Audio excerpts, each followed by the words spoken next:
ये कामना, काम बड़ा शत्रु है, इसीलिए उन्नति नहीं हो पाती अध्यात्म में। और जो संसार में, उनको तो पता ही नहीं कि मैं पाप कर रहा हूं, वो और खुश होते हैं कि आज हमने ये भोग भोग लिया, आज हमने ये छल कर लिया, आज हमने ये कपट कर लिया। कामना से कर्म होते हैं, कामना जितनी बढ़ती जाती है पाप कर्म उतना ही बढ़ते जाते हैं। शास्त्र के विरुद्ध मनमानी आचरण में पाप ही होता है। शब्द याद कर लो, शास्त्र आज्ञा के विरुद्ध मनमानी आचरण में सदैव पाप ही होता है। ये विकर्म बड़ा भयावह होता है और ये भारी दंड देता है, और ये कभी नष्ट नहीं होता। नष्ट तो भगवान कर सकते हैं केवल। ये आकाश में छाया हुआ शत्रु समझो, जिस समय इसका समय आएगा उसी समय भयानक घटना रूप बन जाएगा, ये रोग रूप बन जाएगा, किसी की भी बुद्धि में बैठकर आपका अहित करो। बड़ा विचित्र स्वरूप है। कोई पूछ रहा था कि भाई भगवान के यहां तो बहुत नरक भोगवाएं फिर यहां जन्म दें और कष्ट दें, ऐसा एक पाप कर्म है? अगर इस सृष्टि में, भारत में तुम एक कोई पाप कर्म तुम्हारा प्रकाशित हो जाए कि एक हिंसा की, एक व्यभिचार किया, एक छेड़ा, तो उसकी सजा देख लो जाके कानून में। बोले 20 वर्ष की जेल और 1 लाख रुपया जुर्माना। इसके बाद जुर्माना क्यों, जब उसको सजा दी जा रही है तो जुर्माना कैसे दे? उसको तो सजा दे दी। नहीं नहीं, कानून है, ऊपर से है जुर्माना। तुमने ऐसा किया, 7 साल की जेल, 50,000 जुर्माना देना पड़ेगा। ऐसे ही नरक भोग और इसके बाद पुनः तिर्यक योनियों में जन्म और उसका दंड, ये जुर्माना। खेल तमाशा समझो। लाखों पाप ऐसे हैं जो तुम्हारे प्रकाशित नहीं हुए, हमारे प्रकाशित नहीं हुए। अगर भगवान की प्राप्ति नहीं होगी तो एक एक सेकंड के कर्म का भोग भोगना पड़ेगा। ये कब तक चलता रहेगा? जब से सृष्टि रची गई आज तक चल रहा है। तो इसलिए मुझे मनुष्य शरीर से तत्वबोध या भगवत प्राप्ति अत्यंत आवश्यक है। ये काम करने के लिए हम आए हैं। कर्मों को भोगना ही पड़ता है, चाहे जहां भाग के जाओ। किसी ने प्रश्न किया था कि आपने कहा देवराज इंद्र ने अहिल्या के साथ गलत व्यवहार किया, तो आपने ये नहीं बताया उसको दंड क्या मिला। क्योंकि दंड का विषय नहीं चल रहा था, विषय चल रहा था कि भोगाकर्षण कितना प्रबल होता है कि हजारों लाखों अप्सराओं का स्वामी भी, देवराज इंद्र भी, एक मुनि की कुटिया में जाता है और वहां ऐसे गंदे भाव से गौतम ऋषि का वेश धारण कर कर अहिल्या जी का, तो उसको जानते हो क्या दंड मिला था? उसको 1000 भग हो जाए तुरंत साप मिला था। तुझे भग से, भग माने योनि, तुझे योनि से बहुत प्यार है, तू देवराज इंद्र है, तू जो चाहे कर सकता है, तो देख मैं अभी तुझे दंड देता हूं। गौतम ऋषि ने कहा सहस्त्र भगधारी हो जा। पूरे शरीर में हजारों योनियां हो गई और हर योनि से महान दुर्गंध। अब बैठ त्रिभुवन पति बन करके चरणों में लौट गए। 1000 योनि पूरे शरीर में, योनि योनि और दुर्गंध युक्त घृणास्पद घोर नर्क समझो, घोर नर्क। चरणों में गिर गए, महाराज त्रुटि हो गई, आप भगवत स्वरूप ऋषि हो, आप बड़े दयालु, बहुत विनय की। तब का भोग तब तक जब तक भगवान रामावतार में नहीं आते। जब श्री राम अवतार लेंगे तो उनके दर्शन के लिए ब्रह्मादि सब देवता उपस्थित होंगे, तू भी उपस्थित होगा। तब यही भग 1000 नेत्र रूप में परिणित हो जाएंगे। ये दंड मिला था। तो जानते हो सिंहासन में बैठने से शर्म आती थी और महल में रहते थे अमरावतीपुरी में, निकलना मुश्किल था क्योंकि 1000 भग खुला उनके शरीर में बने हुए थे। कर्मणों गहनो गति, गहन है कर्म की गति, भोगना पड़ेगा। एकमात्र श्री भगवान क्षमा कर सकते हैं, दूसरा कोई नहीं। आम त्वाम सर्वपापेभ्यो मोक्षयिष्यामि मा शुचा। कामना जब उपासक के अंदर होती है तो ना चाहते हुए भी उससे पाप कर्म हो जाता है। विकर्म से बचना है तो काम, कामना, वासना मन ते अति कर दूर। राधा राधा राधा, पर है बहुत कठिन, बहुत कठिन है। कामना के त्याग के बिना ये निषिद्ध कर्म, पाप कर्म, विकर्म, इससे बचा नहीं जा सकता। गहनो कर्मणो गति, कर्म की बड़ी गहन गति है। कौन सा कर्म बांधने वाला है, कौन सा कर्म मुक्त करने वाला है, इसका निर्णय करने में सब समर्थ नहीं है। जो भगवान में चित्त जोड़े हुए या स्वरूप बोध है, वही उन्हीं के द्वारा निर्णय माना जा सकता है।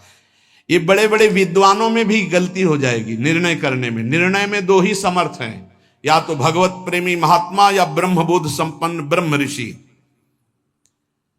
कर्म क्या है समझ गए? कोई भी कर्म करने के पहले जो फल आकांक्षा से प्रेरित होकर शास्त्र सम्मत किया जाता है उसे कर्म कहते हैं। अकर्म क्या है? जो तत्वबोध प्राप्त महापुरुष हैं, निर्लिप्त हैं, ममता रहित हैं, आसक्ति रहित हैं, उनके द्वारा हुआ कर्म अकर्म हो जाता है। वो फल नहीं देगा, वो बांधने वाला नहीं। विकर्म क्या है? जो कामना बढ़ी हुई मनमानी पापाचरण है उसे विकर्म कहते हैं, और ये बहुत भयावह है, ये दुर्गति का कारण है। इसी से नाना प्रकार के दुख भोगने पड़ते हैं। श्री भगवान कह रहे हैं जो कामना से कर्म होते हैं वो कामना अधिक बढ़ जाने पर केवल पाप होने लगते हैं। जैसे धन की कामना से कर्म शुरू होते हैं, फिर धन की जब ज्यादा इच्छा हो जाती तो बेईमानी, चोरी, हिंसा, छल कपट, इसके करने में कोई भय नहीं रह जाता। अकर्म हमारे कर्म हो जाए ये बहुत जरूरी है। अकर्म तो उसके दो ही उपाय हैं, या तो निर्लिप्त, फलासक्ति रहित, ममता रहित, ये तो स्वरूप बोध महापुरुष में होता है। तो एक सरल उपाय है, अपने शास्त्र सम्मत कर्तव्य कर्मों को फलेच्छा का त्याग करके श्री भगवान को समर्पित कर दो। राधा राधा जपो, नहीं बहुत यहां जो भी करोगे उसका दंड मिलेगा। महाप्रभु हरिवंश चंद्र जी कहते हैं, जैसी हरिवंश नरक गति दुर्भर, यम द्वारे कटियत नक छीके। छींक दिया उसका भी है, कहां छीका, किस जगह अंगुली उठाई, किस लिए? एक एक चेष्टा का तुम्हारे कहने से थोड़ी होगा। अरे कहीं कुछ नहीं, ये बावरे लोग हैं, इनको क्या पता है। जब दंड मिलते हैं तब इनको समझ में नहीं आता कहां से मिल रहा है दंड। अजर अमर हो, अविनाशी हो, शरीर को लेकर के देहाभिमान से बात कर रहे हो, कोई भगवान नहीं, कोई नहीं। तुम्हारे आंख मूंदने से हो जाएगा क्या? इस अपराध का दंड है। ऐसे ही यहां जो पापाचरण कर रहे हो कोई भगवान नहीं, इसका जब हिसाब आएगा तब तुम्हें पता चलेगा। करुणा निधान स्वामी ने ये जन्म तुम्हें अपनी तरफ से करुणा करके दिया है कि तुम मुक्त हो जाओ। उपासक को चाहिए कि कामना का नाश करके, विकर्म का नाश करके अकर्म हो जाए, तभी वो जीवन मुक्त होता है। कर्मण्य कर्म यह पश्येद कर्मणि च कर्म यह, सा बुद्धिमान मनुष्येषु स युक्तः कृष्ण कर्म कृत। बड़ी बात कह रहे हैं श्री भगवान। कर्मण्य कर्म यह पश्येद कर्मणि च कर्म यह, जो मनुष्य कर्म में अकर्म देखता है स्थिति, और जो अकर्म में कर्म देखता है, वो मनुष्यों में सर्वश्रेष्ठ बुद्धिमान है, वो योगी है, वो ज्ञानी है, वो संपूर्ण कर्मों को करने वाला होते हुए भी कृतकृत्य जीवन मुक्त है। ये स्थिति है। कर्मण्य अकर्म यह पश्येत, कर्म करते हुए भी अकर्म स्थिति, कर्म करते हुए भी निर्लिप्त रहना। निर्लिप्तता एक बहुत बड़ी सिद्धि है। यहां जो भी कर्म होता है लिप्त होकर होता है। मानो आधी आपकी परिक्रमा हुई, चलो अब बैठ करके पद गाते हैं, हो गया।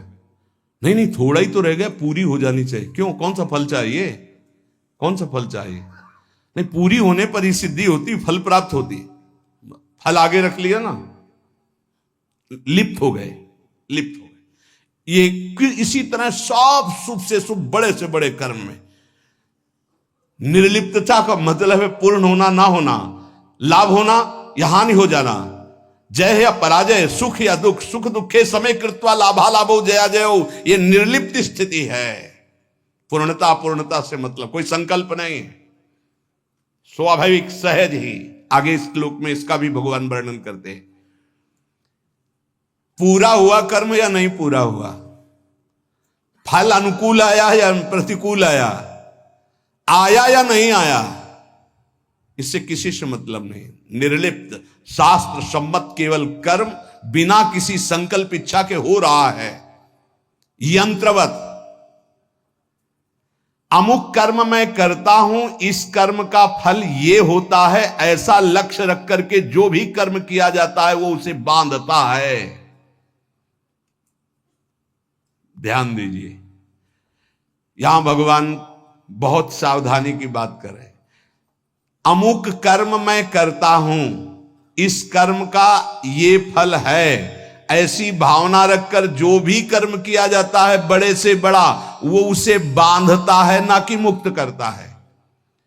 प्रत्येक कर्म का आरंभ और अंत होता है, शुरू और विश्राम होता है, इसलिए उसका फल आरंभ और अंत वाला होता है। परंतु हमारी जो दुख निवृत्ति होगी वो नित्य पद में होगी, जो निरंतर है, आनंदमय है, सच्चिदानंदमय है, वो अंत आदि वाला नहीं है। क्रियाएं सब आदि अंत वाली हैं, परिवर्तनशील हैं, उनके फल परिवर्तनशील है।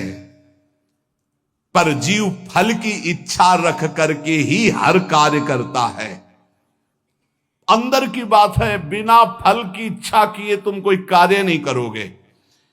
आज ऐसा करते हैं, पहले फल आएगा उसका, इसका फल क्या होगा, ये चलो ऐसा करते हैं। इसलिए भगवान कहते हैं कर्मण्य कर्म यह पश्चेत, जो कर्म करते हुए अकर्म कर दे, उसको फल देने लायक न रखे, तभी जीवन मुक्त होगा। क्या कर्म होगा, निर्लिप्त, अनासक्त, फल की इच्छा रहित। हो रहा है, हो गया तो जय जय, नहीं हुआ तो जय जय, हमें कोई फल थोड़ी चाहिए था। स्वाभाविक एकदम, कितनी अखंड प्रसन्नता, परम विश्राम। लेकिन ये बात जब तक स्व का बोध नहीं है तब तक नहीं होगा। वो बहुत परेशान हो जाएगा, चिंतित हो जाएगा। फल की इच्छा ना रखने से नया राग उत्पन्न नहीं होता, नया राग उत्पन्न ना होने से वो बंधन मुक्त हो जाता है। ये कैसे समझ में आएगा, बहुत कठिन है ये समझ में आना। साधक सर्वथा वीतराग तभी होगा जब उसका नया राग उत्पन्न ना हो। वीतराग महापुरुष के सारे कर्म अकर्म हो जाते हैं। जीव का जन्म, जीव का मरण, जीव को भोग प्राप्ति कर्मों के अनुबंध से होता है, इसी कर्मों के बंधन से। जैसे किसी परिवार में बालक हुआ तो उसमें केवल बालक का ही कर्म नहीं है, पूरे परिवार का साथ में जुड़ा हुआ कर्म है। कोई उसकी मां बना, कोई पिता बना, कोई भाई बना, कोई मित्र बना, कोई पड़ोसी शत्रु पक्ष का भी है जिसकी जलन हुई कि लड़का हुआ है। ऋणानुबंध, उनमें सैकड़ों हजारों लाखों के कर्म बंधन उस बालक से जुड़े हुए हैं। किसी का वो ऋण चुकाने आया है और किसी से ऋण वसूल करने आया है, किसी का सुख भोगा तो सुख देने आया है और किसी का बदला लेने आया है। सैकड़ों अनुबंध हैं उसके, एक बार जन्म में सैकड़ों कर्मों के अनुबंध हैं। अनेक जन्मों में अनेक लोगों से किया हुआ कर्म उसको भोगना होता है। ये लेन देन का, दुख सुख का, जन्म मरण का व्यापार बहुत समय से चलता आ रहा है। इसको बंद करने का अवसर आ गया है। जन्म मरण से छुटकारा मिलने के लिए हमको मानव देव सत्संग मिला है। इसको बंद करने का उपाय है आगे के लिए कर्जा लेना नहीं, और जिनको कर्जा दे दिए हैं उनका माफ कर दें या वापस ले ले, दुकान बंद करे चले। लेना ना देना, मगन रहना, दोनों बात करनी पड़ेगी। या तो माफ करो, प्रभु से प्रार्थना करो कि जिनको हम दिए हैं हमें कभी नहीं लेना, हमें नहीं लेना, क्योंकि लेने आना पड़ेगा। हे नाथ क्षमा करो, हमने माफ किया, और हमको माफ करो। जिनको हो तो प्रभु सामने भेजो और सेवा करवा दो, और या फिर माफ करो। अब लेने देने से हमें मुक्त करो, प्रभु ही करते हैं। जिनसे सेवा करवाई है सेवा करनी पड़ेगी। नया ऋण लेना बंद करो, पुराना ऋण चुका दो, सेवा कर दो, सेवा ले मत। ऋणानुबंध लेने देने का व्यापार अगर बंद हो गया तो तुम मुक्त हो जाओगे, जन्म मरण बंद हो जाएगा। जैसे दुकानदार अपनी दुकान खत्म करना चाहता हो तो उसे दो काम करने पड़ेंगे। जिसको देना है उसको तो पक्का दे दो, देना ही पड़ेगा, नहीं तो दुकान हटाने के बाद भी वो लेगा तुमसे। तुम वही दुकानदार हो ना, 100 रुपया लो हमारे, तुमने लिए थे, देना पड़ेगा। लेने में क्षमा कर सकते हो कि हमें नहीं चाहिए, पर देने में आपको देना होगा। जिससे लेना है उसे तो तुम क्षमा कर सकते हो, जाओ हमने माफ किया, लेकिन जिसको देना है वो देना है। नहीं वो तो कहीं भी दुकान खत्म करने के बाद भी मिलोगे तो तुमसे ले लेगा। अगर ये लेना और देना दोनों मिटा पाए इस जन्म में, तभी तो। जैसे कोई गाली दी तो हिसाब है भाई, हिसाब है। और हृदय में पीड़ा हुई ना तो हमने पहुंचाई होगी पीड़ा। राधा राधा राधा, किसी ने धक्का मारा, किसी ने कटु व्यवहार किया, अपमान किया, भगवान हमारे किसी अपराध का मार्जन कर रहे हैं, इसीलिए भक्त सहता है। अपने लिए अब किसी से कोई ऋण ना ले, सेवा किसी भी तरह का कुछ भी ऋण, ये ध्यान रखो। यहां से जाना है, हमें यहां से जाना है। शरीर से प्रेम ना अपने करो ना किसी और के करो, ये छूटने वाला है, जाने वाला है। कब जाएगा अब इसका पता नहीं, शाम के जाएगा कि कल सुबह जाएगा कि दोपहर जाएगा, 10 वर्ष में जाएगा कि 5 वर्ष, जाना है। जब हमें जाना है इस देश से तो फैलावा काहे को फैलाओ, समेट के अटैची बिल्कुल तैयार। मरने से सब जग डरा मेरो मन आनंद, कब मरी हो कब भेटी हो पूर्ण परमानंद। समझ में आ रहा है? मरने वाली अब शकुन वाली बात घर में अगर चला दे तो फिर बहुत ही, ये आखिरी मृत्यु होनी चाहिए। पर घर परिवार में बातें अब शकुन मानी जाती हैं, मरने की बात नहीं। क्यों? क्योंकि फिर पापाचरण में रति नहीं होगी अगर मरना दिमाग में रहेगा। नारायण स्वामी ने कहा 2 बात दिमाग में रख लो, एक नारायण को, दूसरी मृत्यु को। क्योंकि जाना है यहां से तो गंदी कमाई काहे को करो, अच्छी कमाई भगवान नाम, दूसरों को सुख प्रदान करना। संसार से जो तुमने ऋण लिया है, अब हम किस किस को जाने किस किस जन्म से क्या लिया है। तो सरकार कह रहे हैं अहम त्वाम सर्व पापेभ्यो मोक्षयिष्यामि मा शुचा। श्री कृष्ण की शरण में हो जाओ, वो लेना देना दोनों का हिसाब कर देंगे। मालिक, नौकर का ऋण मालिक चुकाता है, सेवक का बंधन मालिक मुक्त करता है। कोई भी गड़बड़ी हो जाए तो आगे मालिक को आना पड़ेगा। अगर सही ईमानदार मालिक है तो छाती आगे लगे, नहीं मुझे मार लो, इसको छोड़ दो, जो भी कहो वो मैं दंड स्वीकार कर, इसको छोड़ दो। तुरंत विभीषण पाछे मेला, सन्मुख राम सहयो सोई सेला। ये हमारे स्वामी का स्वभाव है। सेवा भजन जप ध्यान समाधि, अगर ये अपने लिए है तो बंधन बहुत जोर का भी रहेगा समाधि तक, और अगर ये जगत मंगल के लिए है तो लेना देना खत्म हो जाएगा इसी से। ये भी अपने लिए नहीं है। अब आप ये भी समझ लीजिए, कह रहे सेवा भजन जप ध्यान समाधि ये जगत जगदीश स्वरूप है, इनके लिए है। जो भजन कर रहा हूं, सर्वे भवन्तु सुखिना सर्वे सन्तु निरामया, अगर इसका सुख मेरे लिए है तो फिर आओ यहां। अगर ये भगवान को समर्पित है, बहुत समझना है, बहुत समझना है। ये महापुरुषों के वचन हैं। कैसे आओगे? देवराज इंद्र, बड़े बड़े देवता, बड़ी बड़ी पदवियां, बड़े बड़े वैभव, ये सब साधन भजन करने वाले को तो मिले। मानो जो इसी देश के बड़े बड़े पदों में है, सब पुण्यात्मा है, इनका तप हुआ है। अब जो किया जाएगा वो आगे की फसल है, लेकिन पीछे की बहुत जोरदार फसल है। अगर मुक्त होना चाहते हो तो भजन भी अपने लिए नहीं है। तो दियम वस्तु गोविंदम तो भ्रमेयो, लेना न देना मगन रहना, जीवन मुक्त हो गया। अब आपको लगेगा, जानते हो कैसे बात करते हैं महाराज, आज से एक माला आपके लिए कि आपका रोग ठीक हो जाए, और 10 हमारी, एक माला सिर्फ आपको देंगे। इष्ट और गुरु को एक माला, 10 माला मेरी। नहीं भैया, मेरा अस्तित्व नहीं, अब जो कुछ हो रहा है वो सब आपके लिए है। आप जीवन मुक्त हो गए। ये बड़ा सूक्ष्म विषय है, बड़ा सूक्ष्म विषय। जीवन मुक्त होने के लिए आना न जाना, सेवा भजन जप ध्यान समाधि, ये केवल संसार के हित के लिए है। माला क्यों घुमाए, इतना कष्ट सहकर माला घुमा रहे हो, करे दूसरों के मंगल के लिए है। यही है लेना न देना मगन रहना, इसी से सब कर्जा मिट जाएंगे। भजन करने से सबके कर्जे निपट जाएंगे, जन्म जन्मांतर के जो हैं। नहीं कहां तक देंगे हम। कोई पीट रहा है, किसी को पीट रहे, सब हिसाब किताब हो रहे। कभी गर्भई में नष्ट हो गए, कभी जवानी में, कभी ये, कितना प्रपंच है। जब तक किसी के भी साथ संबंध रहेगा तो इस प्रकृति में आना पड़ेगा। एक और ऊंची बात है कि अब मैं भजन करता नहीं, मेरा राम भजन करते हैं। ये अब मतलब संतों की बात को कोई समझ पाए बड़ा कठिन होता है।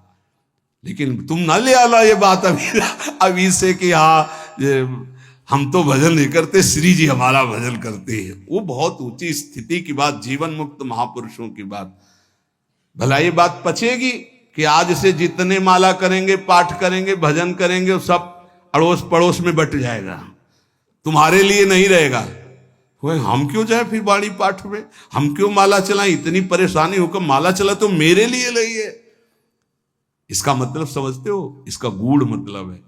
एक माला जपा और कह दिया कि सबका मंगल हो, तो सबके मंगल का जो फल है वो आपको भगवत प्राप्ति करा दिया। समझ रहे हो, ये आंतरिक रहस्य है संतों का। 1 रुपया फेंको और 1 अरब रुपया एक साथ फायदा ले लो। फायदा हुआ कि नहीं हुआ? अगर 1 रुपये में 1 अरब, तो भारत में तो जनसंख्या कितनी है? 140 करोड़ है। ये तो केवल मनुष्यों की हुई। और दीमक की कितनी जनसंख्या है? पशु पक्षियों की, चींटी की, कितने जीव हैं? सर्वे भवन्तु सुखिनः। भजन किया, साधना हुई, सर्वे भवन्तु सुखिनः, तो सबका कृपा प्रसाद मिला और वो भगवान को प्राप्त हो गया। समझ रहे हो, भगवत प्राप्ति, सबका कृपा प्रसाद मिला। भूल चूक से लेन देन जिसके साथ हो चराचर जगत में, सबका खत्म। क्योंकि भगवान नाम जप करके सर्वे भवन्तु सुखिना, हम अपना भजन सबको देते हैं। तो उससे क्या हुआ? सबके हृदय में बैठे हुए मेरे आराध्य देव राधा वल्लभ लाल जी मुस्कुरा दिए, हमारा काम हो गया। अब समझ में आई बात? अगर ये ना कहें और कह दे कि संसार के लिए भजन करो, इतना कठिन काम भजन हम दूसरों के लिए करें, हम अपने कल्याण के लिए करेंगे। अपना कल्याण तभी होगा जब सबसे लेना देना खत्म हो जाएगा, और वो तभी होगा जब सबके लिए हम भजन करेंगे। पता नहीं हमारा किससे क्या संबंध का, किस जन्म का कौन सा ऋणानुबंध है। तो सर्वे भवन्तु सुखिना, सर्वे संत निरामया, सबसे मुक्त हो गए और भगवत प्राप्त हो गए। ये बड़ा सूक्ष्म विषय है। जो अकर्मणि च कर्मयः, पहला बताया कर्म करते हुए अकर्म, हमारा कोई फल की आकांक्षा नहीं। जो सत्कर्म हो रहे हैं सबका मंगल हो। अकर्म ही है वो उसे फल नहीं दे पाएंगे, उसे बांध नहीं पाएंगे। अब यहां कह रहे हैं अकर्मणि च कर्मयः, कोई कर्म नहीं कर रहा पर उसमें कर्म देख रहा है। वो निर्लिप्त महापुरुष कोई कर्म नहीं कर रहा लेकिन उसका मंगल हो रहा है पूरे जगत का। उससे वो जहां से निकल रहा है, उसका जो दर्शन कर रहे हैं, जो वायु स्पर्श कर रही, जो संभाषण हो रहा है, जिसका पानी पी ले रहा है, जिसका भोजन पा ले रहा है, सबका मंगल हो रहा है। वो कोई मंगल का संकल्प नहीं कर रहा, लेकिन सबका मंगल हो रहा है। जैसे सुगंधित वायु बिना प्रयास के सबकी घ्राणेंद्रिय को सुख पहुंचाती है। संसार में कोई कार्य करने के लिए प्रवृत्त होता है तो उसके सामने दो बातें होती, करना और ना करना, प्रवृत्ति और निवृत्ति। जो महापुरुष होते हैं ना प्रवृत्ति होती है ना निवृत्ति होती है। अब वो बड़ी ऊंची स्थिति है। ऐसे महापुरुष अकर्म में भी कर्म देखते हैं और कर्म में भी अकर्म देखते हैं, अर्थात निर्लिप्त रहते हैं। नैव तस्य कृते नार्थो ना कृते नेह कश्चन, कोई भी प्रयोजन नहीं होता पर स्वाभाविक जगत मंगल उनके द्वारा होता रहता है। जब तक कोई भी प्रकृति से संबंध रखेगा मुक्त नहीं हो सकता। ये सब प्रकृति है, स्थूल सूक्ष्म कारण, तीनों लोग, चराचर जगत। ऊब गए होगे सुन के। अब देखो जरा विचार, आश्रय कितना मीठा है ना। ये है कठिनता। तभी कहा गया मुक्त होना कोई खिलवाड़ है, पर एक सांकरी गली है, आ जाओ, बिल्कुल नजदीक है हमारे भाई श्यामाजू को राज, वो सब ठीक कर देंगे। बहुत करुणामयी है लाडली जो। जरा सा जहां मुस्कुराकर प्रीतम की तरफ देखा, कहा आने दो, पास हो जाएंगे। तो अब तो हमें भरोसा हो जाना चाहिए कि हमें कहा कि आने दो नहीं, हमें तो पास करवा दिया, बुला लिया। वृंदावन आ गए, श्री जी का जस सुन रहे हैं। श्री जी की इतना कठिन है, देख लो। ये एक योग का वर्णन हो रहा, कितना कठिन है। प्रकृति की रचना से किंचन मात्र संबंध नहीं रखना, और यहां इसी में लगे हुए हैं, केवल इसी में, प्रकृति के ही पोषण में लगे हुए हैं। बड़ा कठिन। परमार्थ की उन्नति को नहीं जानता, प्रकृति की उन्नति को जानता है।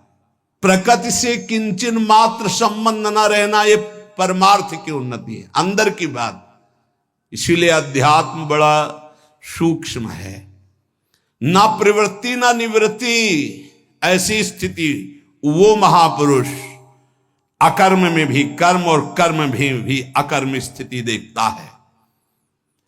चलना फिरना, खाना पीना, स्थूल शरीर की क्रियाएं, एकांत में रहना, चिंतन करना, ध्यान लगाना, सूक्ष्म शरीर की क्रियाएं, और समाधि लगाना, कारण शरीर की क्रियाएं, ये तीनों क्रियाएं मेरी नहीं है, निर्लिप्त। ये स्थिति उस महापुरुष के द्वारा सारे कर्म अकर्म होते हैं। इसीलिए योगस्था कुर कर्माणि, सब बुद्धिमान मनुष्येषु, वही बुद्धिमान है जो कर्म में अकर्म और अकर्म में कर्म को देखता है।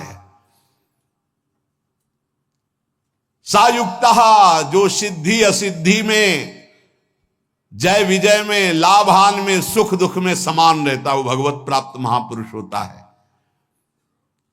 परंतु जब तक कुछ पाना शेष है तब तक आना और जाना भी शेष है।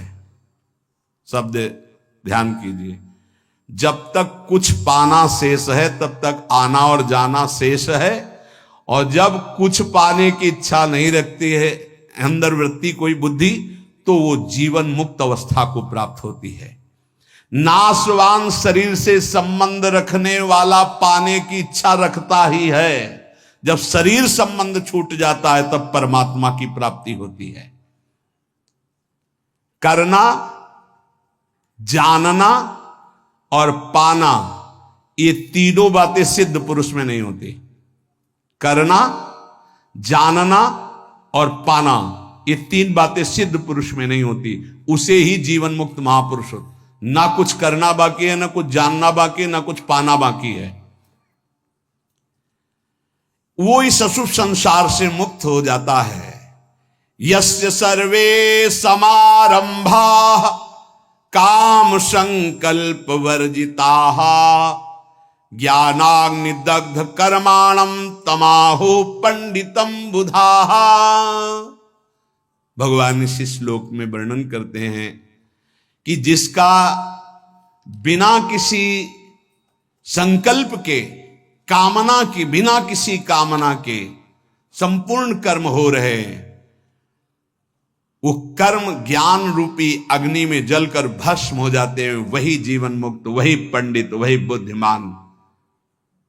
तो एक ज्ञान अग्नि है और एक प्रेमाग्नि है। तो अगर ज्ञान समझ में ना आ रहा हो तो बस इतना समझ लो कि हर कर्म भगवान को अर्पित कर दोगे, वो तुम्हें बांध नहीं पाएगा। बड़ी चतुरता की बात है, पर माया भुला देगी, अर्पण करवाना भुला देगी। इसलिए सबसे प्रार्थना है कि प्रातः से लेकर शयन तक जो भी आपसे कर्म हो, पहले निरीक्षण करो इसमें गंदी बात, गंदी सोच, गंदी क्रिया कौन सी हुई, और उसको डायरी में लिखो कि ये शास्त्र विरुद्ध बात हमसे हुई, जीवन में हमसे ना हो। भगवान से प्रार्थना करो, ऐसी हिम्मत बनाओ, उससे अलग निकलो, और जो पवित्र आचरण हुए वो भगवान को समर्पित कर दो। धीरे धीरे आपके अपवित्र भाव नष्ट हो जाएंगे, फिर पवित्र भाव श्री भगवान में स्थित हो जाएगा और जीवन मुक्त हो जाए। ये बहुत सरल उपाय है और शास्त्र सम्मत है। हर कर्म भगवान को समर्पित कर। एक स्थिति आती है जब स्वयं समर्पित हो जाता है तो कर्म समर्पण पूर्ण हो जाता है। फिर वो आया नहीं होता श्री कृष्णार्पणम मस्तु, राधा वल्लभ अर्पणम मस्तु, ये सब खत्म हो जाता है। पर प्रारंभ में सिद्ध बनने की चेष्टा ना करे। अगर भूल हो जाए तो हम कह रहे हैं प्रातः से लेकर रात्रि को जब शयन करो तब पूरा का पूरा जोड़ करके, हे प्रभु सुबह से उठे से शाम तक अभी तक ये सब हुआ आपके चरणों में अर्पित है। नाथ आप मुझे बंधन मुक्त करके अपने चरणों का प्रेम प्रदान करो, अपने चरणों का आश्रय प्रदान करो। ऐसा करने से ये जो बड़ा सुंदर विवेचन है, पर ये समझ पाना बड़ा कठिन है, तो भगवान को समर्पित कर दो, वो सब समझते हैं, वो कर्म बंधन मुक्त कर देंगे। शेष चर्चा आगे। श्री राधा वल्लभ लाल की।